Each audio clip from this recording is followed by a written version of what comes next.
울산경제신문 2022 이코노클래스 제1편 이 시대 최고 이코노미스트 경제 읽어주는 남자 김광석 교수님 초청 강연에 함께 해주셔서 대단히 감사드립니다. 감사합니다. 감사합니다. 예, 초대해 주셔서 너무너무 감사합니다. 위에 이게 서 계신 분들은 괜찮으시다면 자리에 착석해 주셔서 차분하게 이렇게 앉아 주시면 너무 좋고요. 또 뒤에 계신 분들 이렇게 앞으로 더 앉아 주셔도 더 좋습니다. 제가 아마 거의 놀랄 만큼 소통을 많이 하면서 강연을 하는 편이어서 제 뒤에 분들하고는 소통을 또 못 하거든요. 그리고 앞에 보시는 것처럼 제가 급하게 막 사인하고 있었습니다. 아마 한 15분 정도께 가장 많이 소통에 참여해 주시는 분께 선물을 드릴 수 있도록 우리 울산경제신문에서 준비를 도와주셨어요. 그래서 아마 뒤에 분하고는 소통하기가 상대적으로 어렵죠. 제가 거기까지 못 가니까. 그래도 괜찮으신 분들은 좀 앞으로 자리 옮기셔도 좋습니다. 자, 초대해 주셔서 너무 감사하고요. 본격적으로 강연을 시작하기에 앞서서 제가 간단히 좀 질문을 먼저 드려보고 그 다음에 정식으로 인사드리고 시작을 해볼까 합니다. 오늘 경제전망, 위기의 경제, 23년 희망은 있는가라는 이 컨셉의 오늘 포럼에서 좀 이런 게 궁금하다. 나 좀 이런 얘기를 좀 속 시원하게 좀 해줬으면 좋겠다. 이런 이야기 들으러 왔다 하는 니즈가 있으시다면 네, 좋습니다. 박수 한번 부탁드립니다.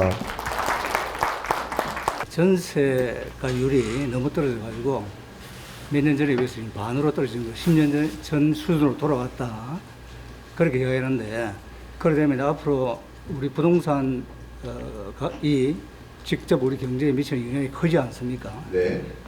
그 전망이 어떻게 되는지 네. 그걸 좀 알고 싶습니다. 좋습니다. 박수 한번 부탁드립니다. 또 나는 이런 질문, 예. 저는 박준영이라고 합니다. 다른 게 아니고 오늘 아침에 그러니까 미국에서 빅스텝 0.5% 올렸거든요. 네. 그런데 그게 우리나라에 어떤 영향이 어느 정도 될 것인지 그에 대해서 얘기를 좀 해주십시오. 네. 박수 한번 또 부탁드립니다. 또, 예, 두 분만 더 듣겠습니다. 네, 말씀 주십시오.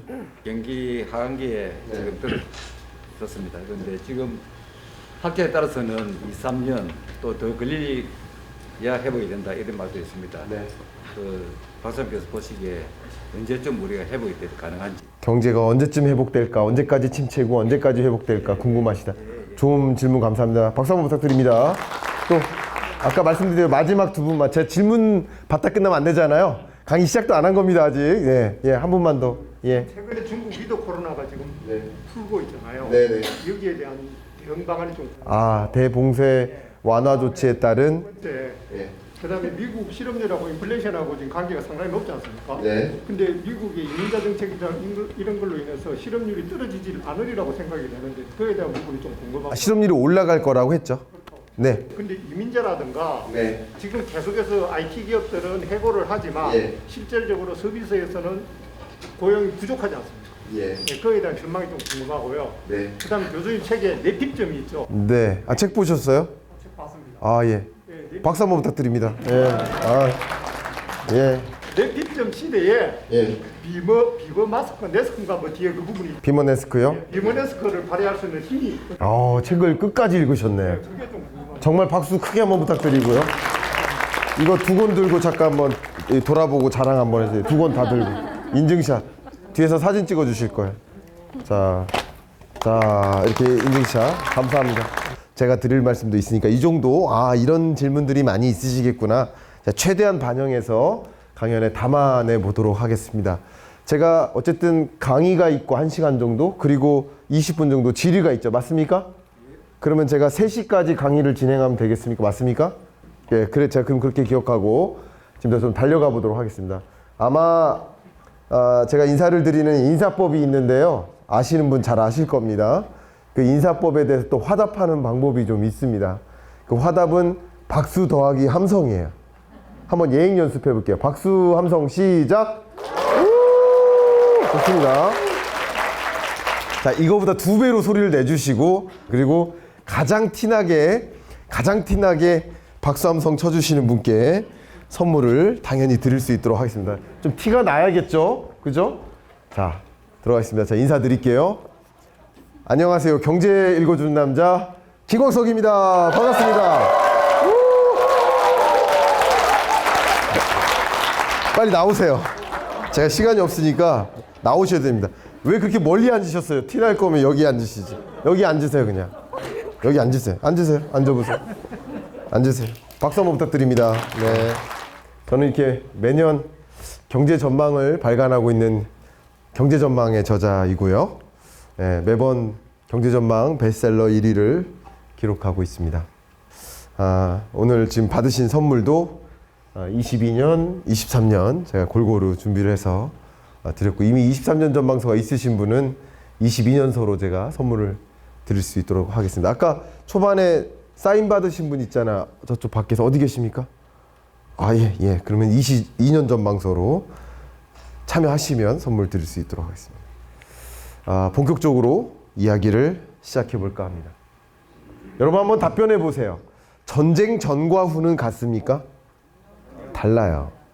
근데 전쟁 전과 후는 다른데 그놈의 전쟁이 장기화되고 있어요. 그러다 보니까 우리 세계 경제에 숙제들이 쌓이는 거예요.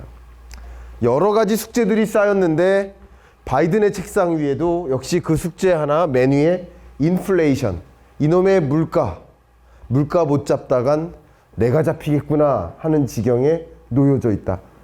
이 미국 물가는요, 정말 우리나라도 심각하지만 미국 물가는 진짜 심각합니다. 제가 이렇게 표현할게요. 진짜 심각합니다. 역시 제롬 파월 연준 의장도 이놈의 물가 잡겠다고 가감없이 금리 인상하고 있는 모습. 결국 그것이 물가와 금리가 우리 경제에 굉장한 부담으로 작용하는 또 다른 경제의 모습. 이런 그림을 우리는 그려봐야 될 것 같아요. 많은 분들이 이런 질문 하십니다. 고물가, 고금리, 고환율, 무역적자, 경상수지 적자, 이러다가 우리 외환위기 오는 거 아닙니까? 외환위기 온다 안 온다가 중요한 게 아니라 어떻게 대응하느냐가 중요한 것이다. 실제 외환위기 왔을 때 어떤 누군가는 어떤 정책을 동원해서 대응을 해볼까 고민하고요. 또 어떤 누군가는 외환위기 오면 강달러 오겠네. 그러면 갖고 있는 자산을 달러로 바꿔서 일확천금 벌어보자 고민을 하죠. 세상이 어떻게 돌아가는지를 관찰하고 그 변화에 걸맞게 의사결정을 준비하는 모습과 달리 어떤 누군가는 공장 속에 들어가 우물 속에 들어가 똑같은 고민하고 있어요. 어제 만들던 물건 똑같이 만들고 있어요. 어제 고민했던 거 똑같은 고민하고 있어요. 세상이 달라지고 있는데 어제 풀었던 숙제, 그 숙제를 풀기 위해 도입했던 공식, 그 공식을 똑같이 도입하고 있어요. 오늘의 숙제는 그 공식으로 절대 풀리지 않는데 억지로 꾸역꾸역 그 숙제를 해결하려고 덤벼만 들고 있어요. 같은 외환위기가 처했지만 모두에게 어려움을 준 게 아니다. 어떻게 대응하느냐가 중요한 것이다. 책을 읽어보셔서 아시겠지만 철부지라는 단어가 있죠. 이 철부지의 철은 뭡니까? 계절. 부지는 뭐죠? 모른다. 그럼 철부지가 뭐예요? 계절의 변화를 모른다예요. 회장님께 질문 드려볼게요. 봄에는 농부가 어떻게 됩니까? 씨 뿌리죠. 겨울엔 뭐 해야 됩니까? 가을에는 수확해야 되죠. 근데 가을에 씨 뿌리면 어떻게 됩니까? 농사 망하겠죠. 계절의 변화를 모르고 엉뚱한 행동을 하는 사람을 뭐라고 하는 거예요? 철부지라고 하는 거예요. 그럼 역시 여러분 생각해 보세요. 겨울이 나한테만 옵니까? 모두에게 옵니까? 모두에게 와요. 그러면 고금리는 나한테만 와요? 모두에게 와요? 그러면 인플레이션은 나한테만 와요? 모두에게 와요? 모두에게 오는 거예요. 모두에게 위기가 와도 모두에게 위기가 오는 거예요. 그죠? 다만 어떻게 대응하느냐에 따라서 그 철에 맞게 계절에 걸맞게 대응하면 되겠다. 겨울이 온다 그러면 겨울 옷을 입고 나가면 되는데 왜 여름 반팔 입고 겨울 바깥에 추운데 나가느냐. 그러니까 동상 입을 것뿐이에요. 겨울이 오면 파카 준비해서 파카 입고 나가면 돼요. 어떻게 대응하느냐, 어떻게 준비하느냐. 그것에 따라 달라있다라는 것을 강조하고 싶어요. 그래서 오늘 주어진 시간 동안 우리 앞으로 어떤 변화가 전개될지를 주목해보고 그럼 어떻게 대응할지를 생각해보는 그런 시간을 좀 가져보면 좋을 것 같습니다. 어떻게 좀 기대되세요? 네. 기대되십니까? 좋습니다. 그러면 제가 본격적으로 이야기를 시작해 보겠습니다. 우리가 올해 만났던 미국 물가 상승률 9.1%. 이 숫자는 아까 책 받으신 선생님 인생에는 처음 만난 숫자예요. 만 41세가 안 되는 청년들의 인생에는 9.1%라는 미국 물가 상승률을 태어나서 처음 만난 거예요. 41년 만에 최고치가 바로 그겁니다. 그만큼 고물가 압력이 찾아온 거예요. 심각한 거죠. 역시 우리나라도 마찬가지예요. 제가 학교에서 수업할 때 학생들한테 질문해요. 여러분, IMF 외환위기 때 좀 어땠나요? 질문합니다. IMF 외환위기 때 좀 어땠나요? 그럼 뭐라고 할까요? IMF 외환위기 어땠습니까? 뭐라고 할까요? 힘들었다고요? 학생들이? 안 태어나서 몰라요 이럽니다. 만 24세가 안 되는 대학생 청년들의 인생에는 그냥 처음 보는 일인 거예요. 이 우리나라 물가 상승률 6.3%조차 24년 만에 최고치예요. 이것은 정말 이례적인 고물가가 우리 경제에 찾아온 것이다. 이렇게 정리를 하겠습니다. 그래서 우리 투자 관점에서 말씀드려 볼게요. 투자 관점.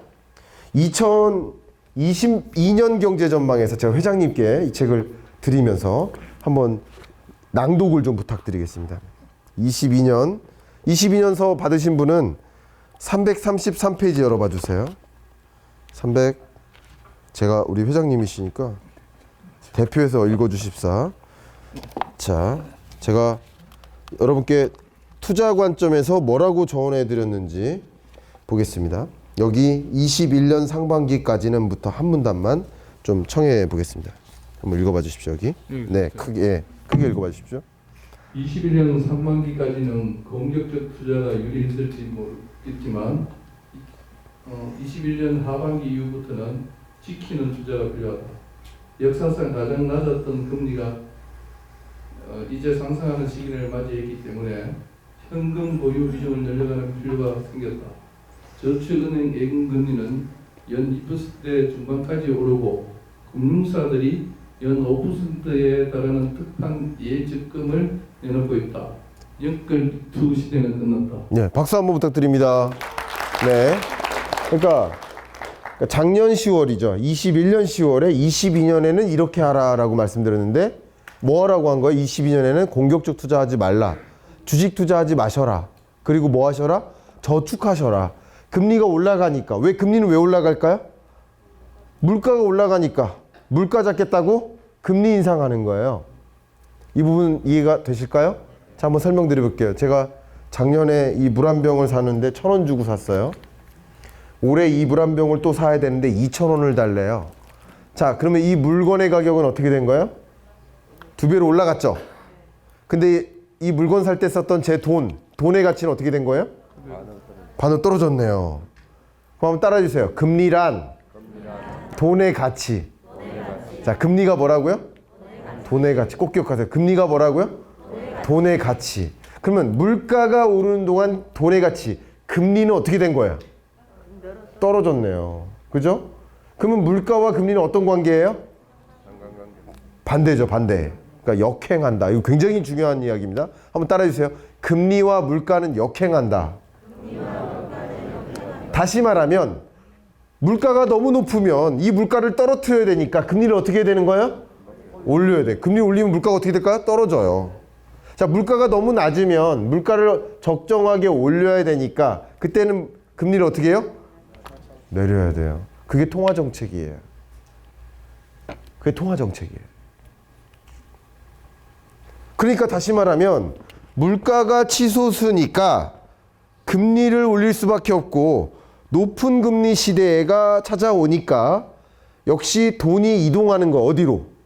주식시장에서 은행으로 쏠리는 거예요. 돈이 이동하는 거예요.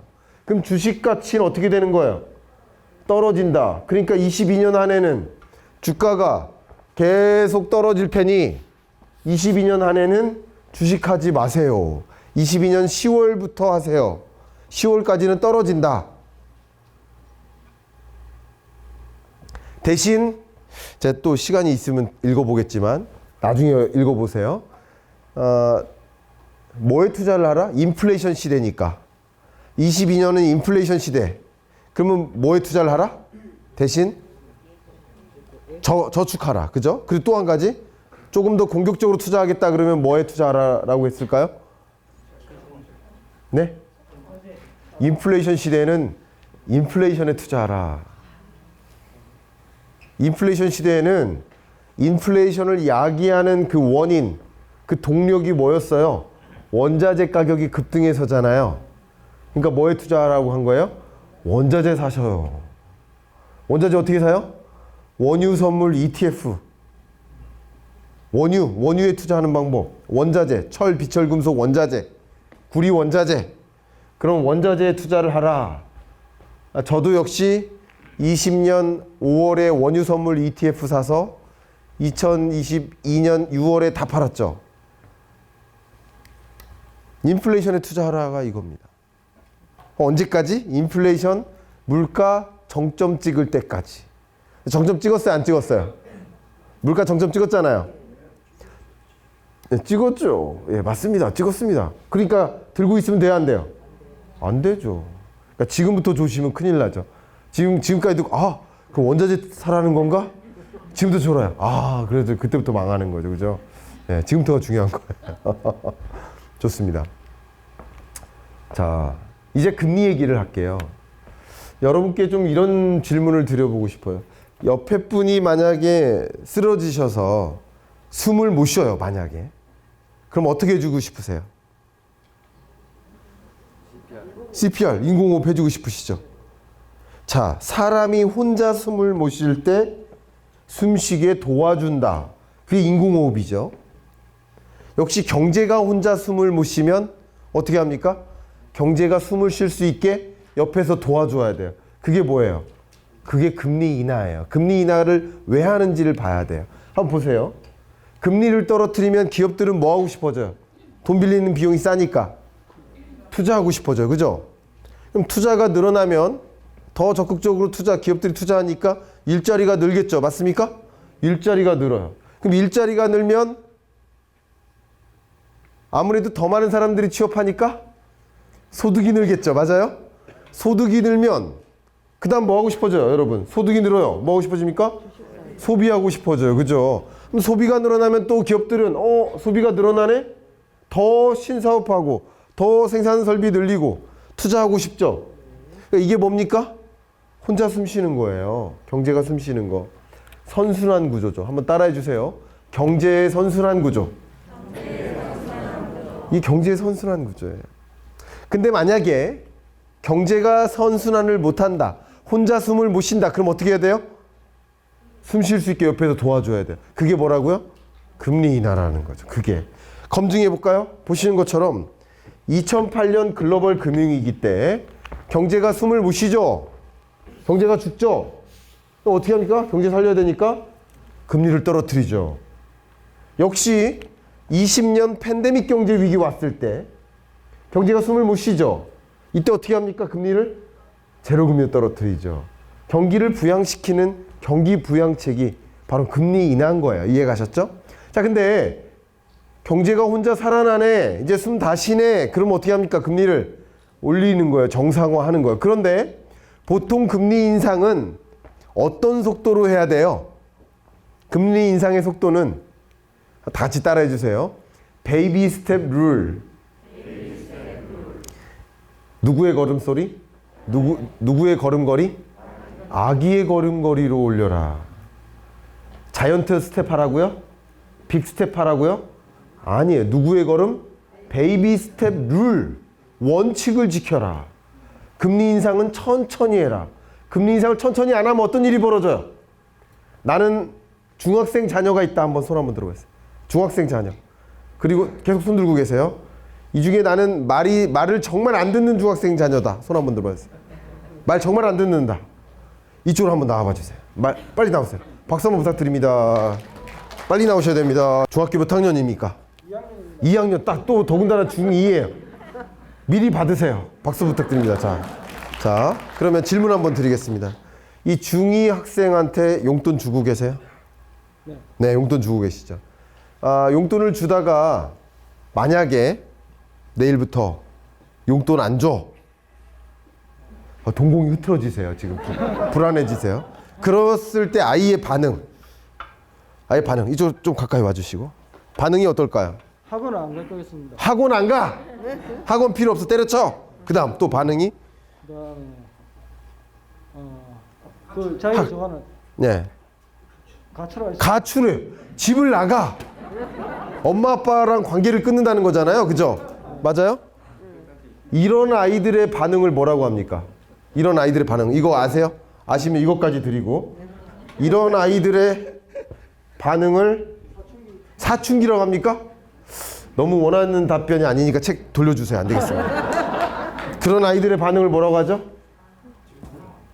질풍노도로 합니까? 여러분 다 같이 따라해주세요. 전문 용어로 중요한 단어입니다. 따라해주세요. 이렇게 용돈 주다가 갑자기 용돈 끊었을 때 나타나는 아이들의 반응 따라해주세요. 발작. 그걸 발작이라고 합니다. 발작. 인문학에선 그걸 지랄발작이라고 합니다. 경제학에선 그걸 긴축발작이라고 합니다. 한번 따라해주세요.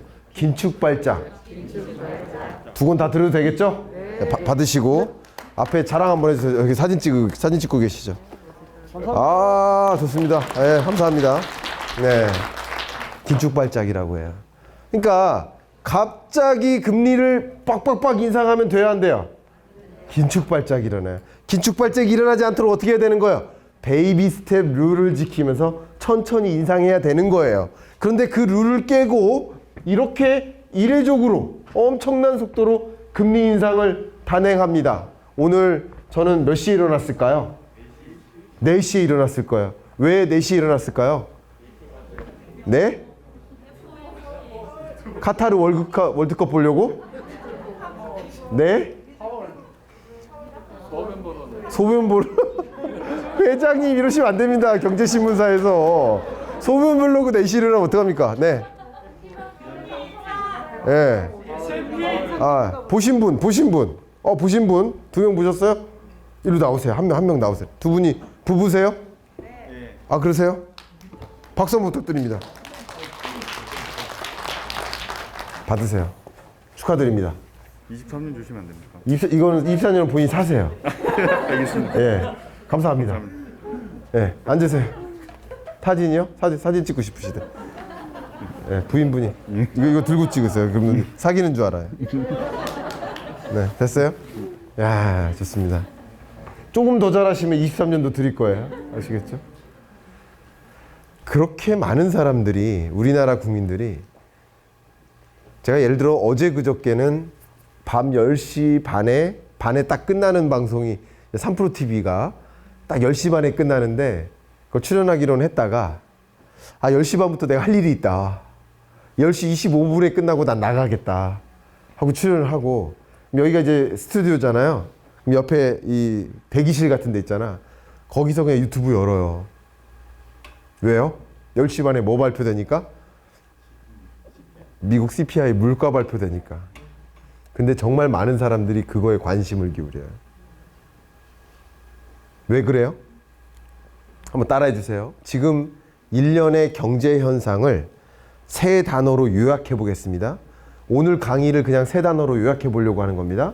첫 번째 단어부터 따라해 주세요. 첫 번째, 물가. 두 번째, 금리. 세 번째, 시장. 물가가 너무 높다 보니 물가를 잡기 위해서 금리 인상하는 거죠.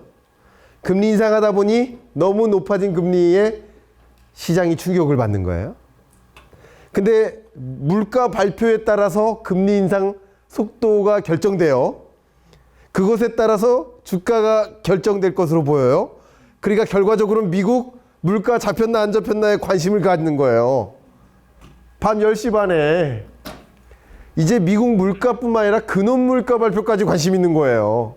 그렇게들 관심이 생기신 거예요. 그래서 실제 물가 발표가 기대치, 시장의 기대치보다 낮아요. 그러면 금리 인상 더 안 하겠네? 이렇게 생각을 해요. 그러면 당일 주가가 어떻게 될까요? 급등합니다. 무조건입니다. 무조건. 그런 거죠. 근데 오늘은 FOMC 회의에서 기준금리 결정을 했죠. 근데 빅스텝 금리 인상하겠다. 이것은 시장이 다 기대했던 거예요. 그러니까 서프라이즈 아니에요. 서프라이즈가 아니에요. 놀랄 일이 아니에요. 그건 원래 기대했던 그 일이 벌어진 거예요. 그러니까 그것 때문에 주가가 조정돼 안 돼요? 안 돼요. 이건 이미 반영된 거예요. 그럼 뭐 때문에 주가가 조정되는 거예요? 제가 오늘 새벽 4시에 뭐라고 했어요? 연준에서 앞으로, 그러니까 이번 기준금리 인상이 아니라 앞으로 기준금리를 얼마까지 올리겠다라는 점도표라고 하는데, 기존에는 이걸 4.6%까지만 올리겠다라고 하다가 이번에는 5.1%까지 올리겠다라고 한 거야. 그러면 이만큼은 반영이 된 거야, 안 된 거야? 안 된 게 발표됐으니까 어때요? 놀라죠. 그럼 주식시장에서 돈이 어떻게 돼요? 빠져나오죠. 주가는 어떻게 돼요? 당연히 빠지죠.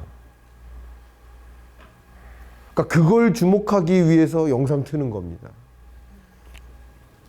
울산경제신문사 제가 처음 뵙고 회장님도 뵀으니까 이런 이게 우리 임직원분들이 들으시면 좀 싫으실 수도 있지만 이런 걸 잡아야 됩니다. 이런 걸. 그죠? 그 어떤 국내 울산 혹은 부울경의 몇몇 신문사랑 경쟁하는 게 아니라 세계 어떤 언론보다 더 빨리 이걸 철저하게 분석해서 알려줄 수 있는, 거기에 열광하는 거죠. 의견을 올리는 겁니다. 왔으니까.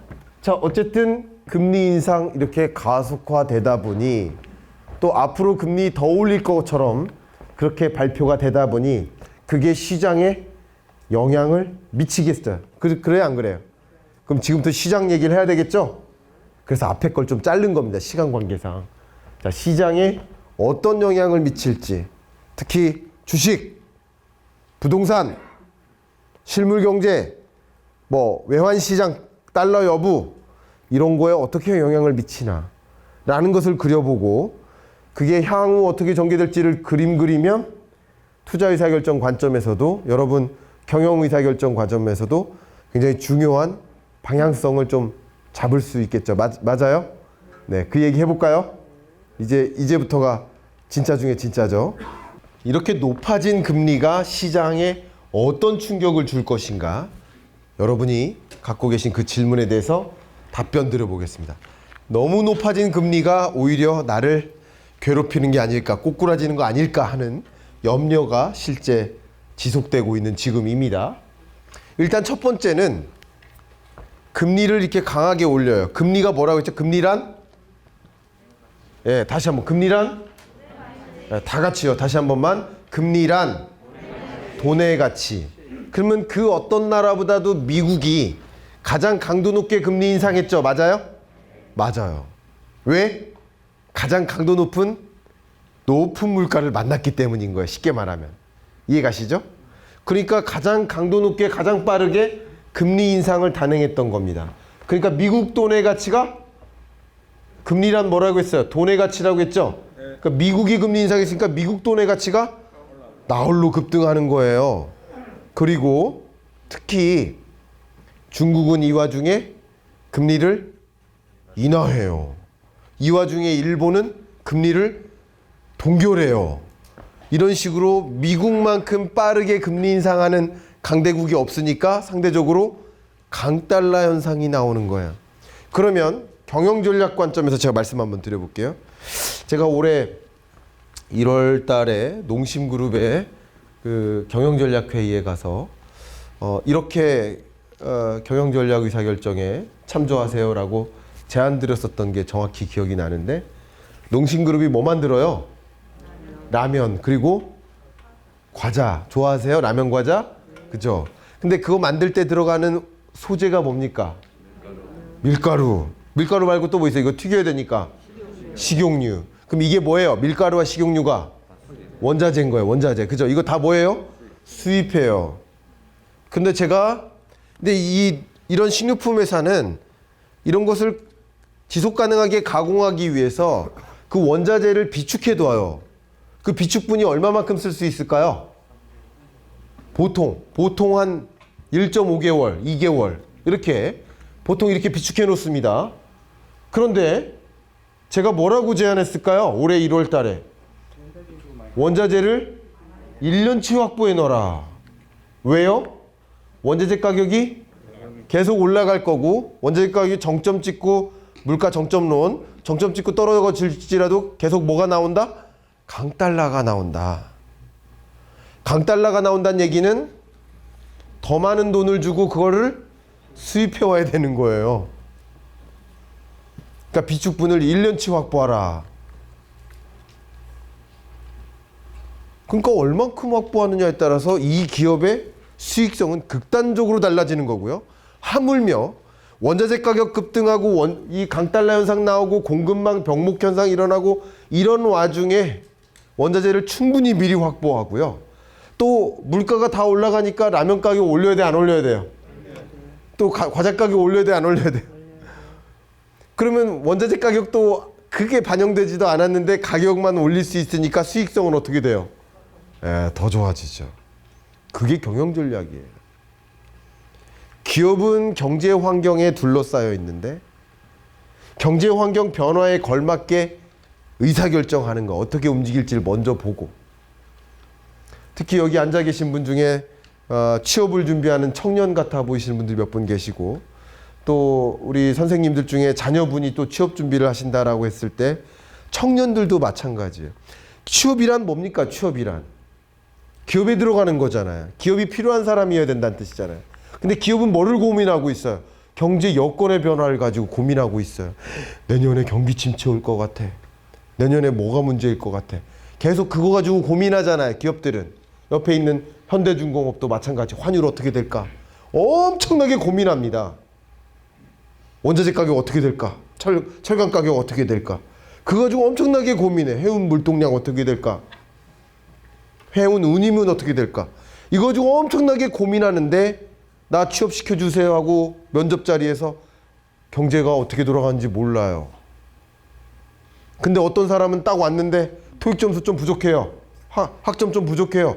근데 지금 국면이 이렇고 우리 김광석 교수님 경제전망책 읽고 왔는데 내년 경제 이렇게 될 테니까 제 생각에는 우리 현대중공업이 이렇게 했으면 좋겠습니다 라고 얘기하면 뭐라고 생각할까요?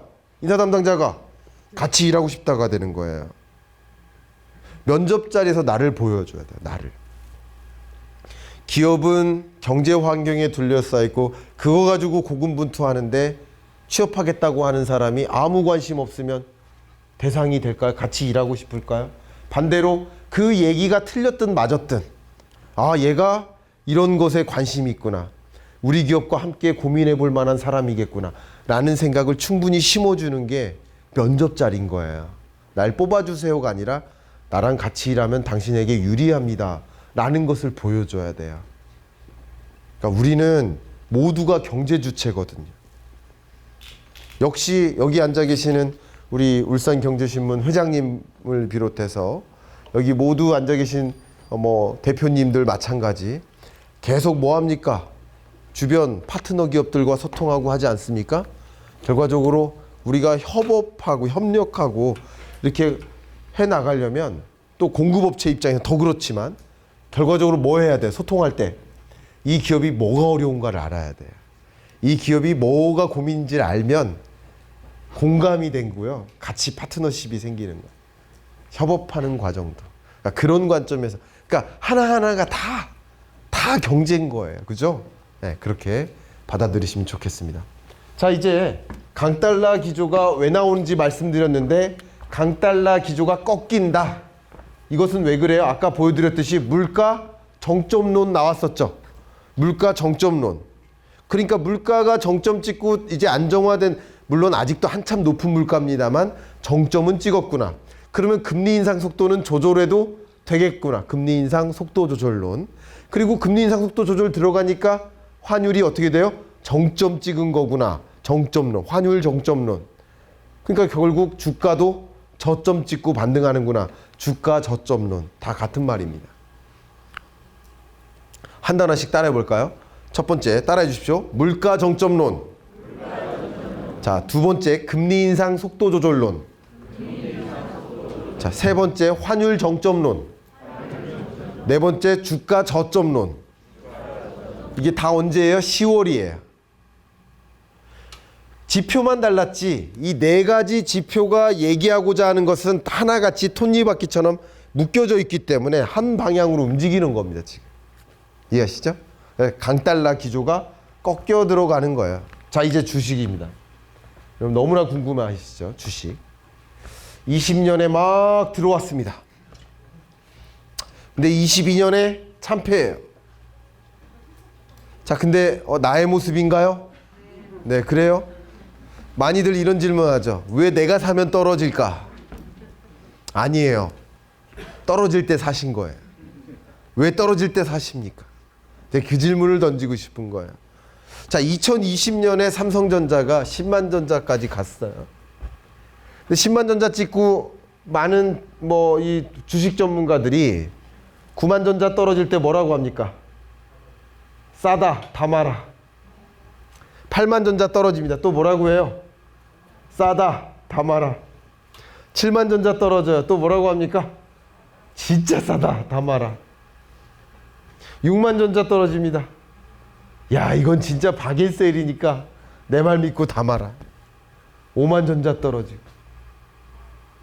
철부지죠. 철부지의 조언이죠. 22년의 경제 국면이 어떤 계절인지를 구분하지 못하는 거예요. 한번 손을 올려봐 주세요. 다 같이 저랑 같이 풍선 불 거예요. 풍선 불면 이렇게 커지겠죠? 자, 같이 불어볼게요. 자, 시작. 이게 뭡니까? 22년. 자, 다시 이제 바람 빨아들이겠습니다. 시작. 이게 뭐예요? 22년. 강의 끝난 거예요. 너무나 심플한 얘기인 거예요. 금리 인하할 때 주가 떨어진 거예요. 주가 오른 거예요. 금리 인하하면서 인공호흡할 때 주가 급등한 거예요. 삼성전자만 잘해서 올라간 게 아니라 모든 종목이 일괄적으로 올랐죠. 그리고 22년 모든 종목이 일괄적으로 떨어졌죠. 삼성전자가 잘못해서 떨어진 게 아니죠. 삼성전자는 1분기, 2분기, 3분기 매번 역대 최대 실적만 발표했어요. 근데 왜 주가가 떨어지죠? 종목과 무관한 장세예요. 역유동성 장세예요. 빅스텝, 자이언트 스텝, 금리 강한 인상, 그 긴축의 시대 때 나타나는 거예요. 결과적으로 20년 제로금리 도입하고 금리 인하하는 완화의 시대. 따라해주세요. 완화의 시대. 그리고 금리 인상 강하게 했던 긴축의 시대. 따라해주세요. 긴축의 시대. 다른 시대라고요. 다른 계절이라고요. 계절이 바뀌었는데 왜 같은 옷을 입고 다니냐 이거예요. 여름일 때 여름 옷 입었다면 겨울일 땐 겨울 옷 입어야 되는데 왜 여름 옷 입고 겨울에 나돌아다니냐 이거예요. 주식하지 말라는 말이 그겁니다. 계절을 구분하라는 말밖에 드린 게 아니에요. 시대를 구분하면 돼요. 시대에 걸맞게 포트폴리오를 갖춰 나가는 거예요. 22년의 모습이 이겁니다. 근데 제가 주가가 10월에 저점을 형성했다라는 말씀은 결과적으로 어떤 거냐면 금리가 올해가 제일 높아요? 내년이 더 높아요? 내년이 다 높다고 하시죠? 기준금리가 23년 2분기가 고점일 것이라고 다 동의하시죠? 그러면 그로부터 6개월 전이 언제예요? 10월이에요. 그러니까 10월이 저점인 거예요. 주식시장은 선행성, 선반영, 선행성이. 따라해주세요. 선행성. 주식시장의 특징이 선행성이에요. 외환시장의 특징이 선행성이에요. 앞으로 이렇게 되겠다 싶어서 돈을 먼저 빼고 먼저 넣고 하는 거예요. 선행적으로 움직이는 거예요. 이해가시죠? 부동산 시장 이야기하겠습니다. 부동산 시장은 주식시장과 다릅니다. 어떤 면에서 다르냐면 동행성입니다. 한번 따라해 주세요. 동행성. 이 시장의 컨셉을 정의를 내리고 들어가야 돼요. 들어가도. 굉장히 중요하죠. 왜 그런지 제 질문 드릴게요. 한번 생각해 보세요.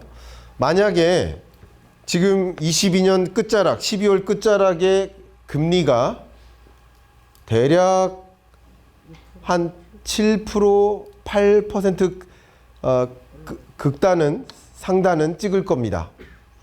그러면 이참에 내 집 마련하고 싶으십니까? 아니요. 자, 그러면 지금 금리가 너무 높아서 내 집 마련하고 싶지 않죠? 그러면 내년에 금리가 더 올라가요. 그럼 내년에야 내 집 마련하고 싶어져요? 아니요. 박수 한번 부탁드립니다. 예, 감사합니다. 별 얘기도 안 했는데 왜 주냐고요? 앞에 앉으셨으니까. 저 앞에 앉은 사람 좋아합니다, 원래. 앞에 앉았으면 앞에 앉은 대가를 받아야죠. 당연한 겁니다. 아마 긴장하지 마시고 받으실 가능성이 높아요. 앞에 앉으시면 됩니다. 자, 그러면 실제 지금 금리가 너무 높아지니까 이 높은 금리가 부담이 돼요. 그러니까 구매 의사를 어떻게 해요? 꺾어놔요. 의사. 여력이 있든 말든 상관없이 구매하고 싶어지지 않게 만들어요. 맞죠? 매수, 수요 측면을 본 거예요. 또 한 가지는 재밌게도 구매 여력도 꺾어놔요. 구매 의사가 있음에도 불구하고 구매할 능력이 없는 거예요. 그게 구매 여력이죠. 그게 무슨 말이냐? 작년 예를 들어 10억짜리 아파트를 사고 싶어요. 의사가 있어요. 그럼 2억만 대출 받으면 돼요. 근데 작년에는 2억 대출 받으려면 100만 원씩 이자를 납입하면 됐는데 올해는 이자가 꽁충 뛰어서 200만 원씩 납입해야 돼요. 내가 300만 원 급여 생활자인데 100만 원은 갚을 수 있지만 200만 원까지는 도저히 불가능해. 여력이 어떻게 된 거예요? 구매할 수 있어요, 없어요? 없어요. 그러니까 금리가 올라가면 집을 구매하고자 구매 여력을 꺾어놔요. 그러니까 매수세를 꺾어놓는 거예요. 이해가셨죠? 매수세를 꺾어놔요. 반대로 매도자를 볼게요. 공급업자 입장에서 볼게요. 매도자 입장에서는 금리가 올라가면 올라갈수록 특히 다주택자나 갭투자자 입장에서 마음이 급해져요. 어떻게 돼요? 마음이 더 급해지죠. 이자가 계속 눈덩이처럼 쌓이니까. 그러면 빨리 팔고 싶어요? 늦게 팔고 싶어요? 빨리 팔고 싶죠. 언제까지? 금리가 올라가면 올라갈수록. 이해가시죠? 동행한다 이거. 이게 왜 동행하냐면 앞으로 금리 올라갈 것 같아 하는 마음이 들어요. 그러면 주식이야. 6개월까지 계속 올라가겠네? 그럼 주식은 어떻게 팔아요? 클릭 하나로 팔잖아요. 그럼 부동산은 클릭 하나로 팔려요? 오늘 부동산에 내놔요. 그럼 오늘 팔려요? 계약이 오늘 성사돼요. 오늘 소유권이 이전된 거예요? 몇 개월 있다 걸리죠. 선행하기가 어려워요. 특성상. 그러니까 이 부동산 시장의 특징은 동행한다. 뭐와? 금리와 동행한다. 근데 금리가 지금 계속 올라갔고 볼게요. 검증해 볼까요? 2020년 집값이 폭등하죠. 왜 폭등한 겁니까? 풍선 부셨잖아요. 금리 인하 때문이에요. 금리 인하 때문이에요. 2022년 집값 상승률이 이제 둔화됩니다. 왜죠? 금리가 동결됐죠. 그리고 2022년 이 집값은 또 어떻게 됩니까? 폭락하죠. 그죠? 이건 폭락이라고 볼 수 있죠.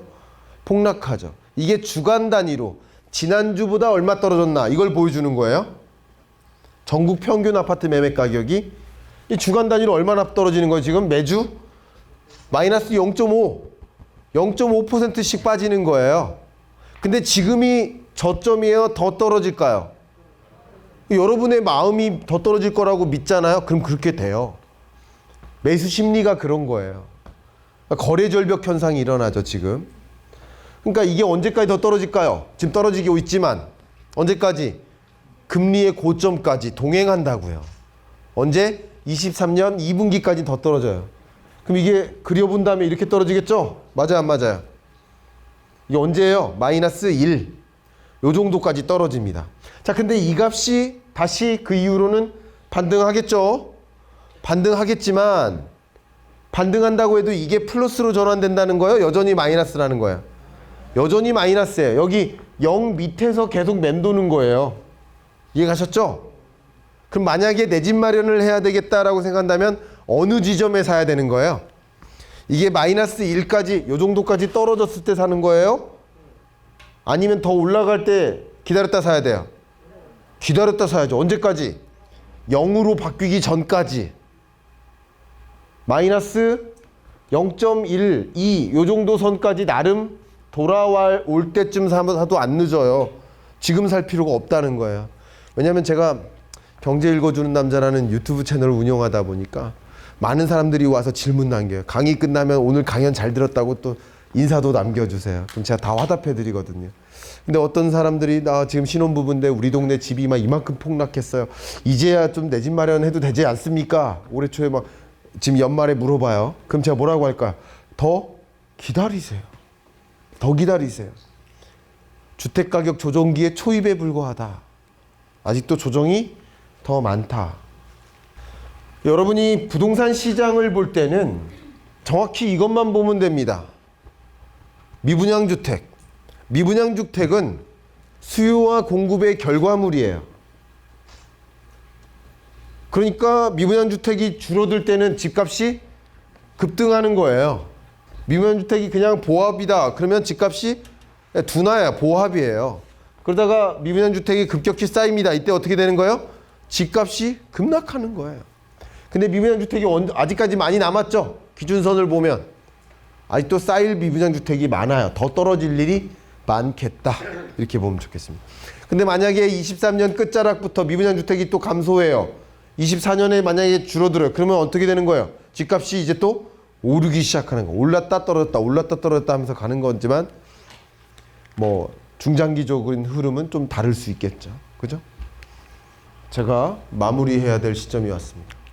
추가적으로 한 20분 정도 질의응답이 있으니까 혹시 관련 질문이 나오면 답변을 드릴 수 있도록 하겠습니다. 마무리 이야기 잘해달라고 박수 함성 크게 한번 부탁드립니다. 네, 감사합니다. 좋습니다. 네, 감사합니다. 이쪽으로 나오세요. 이쪽. 우리 맨 뒤에 스텝. 네, 본인 빨리 나오세요. 박수 티나게 쳐주셔가지고. 티나면 드리는 겁니다. 티가 많이 났어요. 박수 한번 부탁드려요. 네, 감사합니다. 감사합니다. 2020년 세계 경제는 가장 충격적인 위기에 빠졌었고요. 21년, 22년 나름 회복되는 듯 했다가 전쟁의 충격으로 인플레이션의 역습, 금리의 역습으로 세계 경제가 어두워집니다. 그죠? 근데 세계 경제의 평년 성장률이 3.5 수준이니까 22년도 3.5가 안 되니까 어두운 경제 올해. 근데 23년은 3%대조차 못 지키는 경기 침체 국면이다. 이렇게 생각하시면 좋겠습니다. 한국 경제도 마찬가지. 20년 팬데믹 경제 위기가 왔었고요. 21년, 22년 나름 회복되는 줄 알았는데 다시 한번 충격을 받고 전쟁의 충격, 인플레이션의 역습, 금리의 역습으로 우리나라 경제 성장률 기준선이 2%예요. 잠재 성장률이에요. 그거마저 채 안 되는 경제, 결국 23년 경제는 경기 침체를 맞이한다. 이렇게 정의 내리시면 되겠습니다. 정말 어려운 국면에 놓이게 되고요. 어쩌면 혹독한 경제가 올 수 있겠다. 경제 위기는 아니지만 경기 침체다라는 말씀을 그래서 제가 강하게 드리는 겁니다. 자, 그러면 이렇게 어려운 국면에 나는 어떻게 대응해야 될까? 한번 다 같이 따라해 주세요. 아까 질문 주셨는데 비머네스크. 한 번 더 따라해 주세요. 비머네스크. 비머네스크를 발휘하시면 됩니다. 비머네스크란 최악의 상황에서 최선의 성과를 낸다라는 뜻인데 이 단어가 유래된 배경이 바로 지금부터 시작됩니다. 1968년 멕시코시티 올림픽 멀리뛰기 선수들이 뛰기를 준비합니다. 비먼이라는 멀리뛰기 선수가 그날따라 너무나 컨디션이 최악이에요. 그래서 이거 어렵겠다 하면서 가까스로 예선 통과를 합니다. 그래서 이제 본선에 진출을 해야 되는데 오늘 자고 내일 본선 게임이에요. 근데 본선에 진출할 선수들을 옆에 보니까 더 걱정이에요. 야, 지난 세계선수권대회 1등 옆에 있어요. 세계 신기록 보유자 옆에 있어요. 지난 금메달리스트 옆에 있어요. 아, 나는 끝났구나. 나는 그냥 여기까지인가 보구나. 아, 그냥 포기할까? 그러니까 막 잠도 안 와요. 오늘 잠 잘 자야 나름 내일 경주하는데 컨디션도 안 좋은데다가 잠도 안 와요. 아, 잠이라도 자야 되겠다. 술을 마십니다. 술을 마시니까 그 다음날 어때요? 상태가 꽝이에요. 꽝. 아, 나는 그냥 포기하자. 게임하지 말자 그냥. 아, 나 오늘 망했어. 하는데 옆에 있는 동료가, 금메달리스트 동료가 조언을 해줍니다. 이 조언을 저랑 같이 합창으로 읽어봐 주시길 부탁드립니다. 같이 읽을게요. 시작. 지금 너의 다리는 그 어느 때보다 강이네. 지금 이 순간 내 몸은 깃털처럼 가벼워. 내 마음엔 날개가 달려있어. 그것을 사용해서 힘껏 날아오르라고. 이 조언을 듣고 이 선수는 그 스트레스를 버리고 그냥 뛰어버립니다. 세계 신기록을 경신합니다. 금메달을 차지합니다. 8만 명의 관중이 깜짝 놀라서 일어나가지고 기립박수를 칩니다. 심지어 이 세계 신기록은 역사상 가장 오랜 동안 깨지지 않던 대기록이었고 본인조차 그 기록을 다시 만난 적이 없어요. 그 최악의 상황에서 최선의 성과를 낸다. 비먼에스크. 결국 이렇게 비먼이 최악의 상황에서 최선의 성과를 낼 수 있었던 배경은 동료의 조언이었었던 것처럼 오늘 제 강연이 그리고 받으신 책이 여러분의 23년의 조언이 되어서 최악의 상황인 거 맞습니다만 충분히 이겨내실 수 있는, 충분히 최선의 성과를 낼 수 있는 그런 한 해가 되실 수 있기를 바라는 마음입니다. 이상 마무리하겠습니다. 감사합니다. 네, 감사합니다. 감사합니다.